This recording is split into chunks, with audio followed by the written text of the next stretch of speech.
पश्चिम बंगाल में लेफ्ट और मुस्लिम पार्टियों के गठबंधन की जुगलबंदी, ममता को लगा बहुत बड़ा झटका।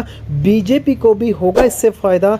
पश्चिम बंगाल विधानसभा चुनाव से पहले लेफ्ट पार्टियां मुस्लिम वोट बैंक पर फिर से पकड़ बनाने की कोशिश में गठबंधन को लेकर लेफ्ट और हुमायूं कबीर के बीच बातचीत शुरू हो गई है। वहीं हुमायूं कबीर के एआईएमआईएम के साथ गठबंधन की चर्चाएं जारी हैं, जिससे मुस्लिम वोट बंटने की संभावना, यदि यह कवायद सफल होती है तो तृणमूल कांग्रेस के पारंपरिक मुस्लिम वोट बैंक में सेंध लगेगी, जिसका सीधा फायदा भाजपा को मिल सकता है। पश्चिम बंगाल में विधानसभा चुनाव को लेकर सियासी चालें चली जा रही है। साल 2011 में तृणमूल कांग्रेस सुप्रीमो ममता बनर्जी के सत्ता में आने के बाद लेफ्ट पार्टियां पूरी तरह से हाशिए पर चली गई। हालांकि लेफ्ट ने बंगाल में 34 सालों तक शासन किया था, लेकिन फिलहाल न तो लोकसभा में और न ही विधानसभा में लेफ्ट पार्टियों का कोई प्रतिनिधित्व है। अगले साल विधानसभा चुनाव के मद्देनजर लेफ्ट पार्टियां फिर से अपनी ताकत बढ़ाने की कोशिश कर रही है। अपने पुराने मुस्लिम वोट बैंक को वापस लाने की कवायद में जुट गई। साल 2011 की जनगणना के अनुसार राज्य में मुस्लिम की आबादी करीब 27% है। हालांकि माना जा रहा है कि फिलहाल राज्य में मुस्लिमों की आबादी बढ़कर 34% हो गई है और मुस्लिम आबादी पूरी तरह से तृणमूल कांग्रेस के पक्ष में मतदान करती है और ये तृणमूल कांग्रेस की बहुत बड़ी वोट बैंक है। अब माकपा तृणमूल कांग्रेस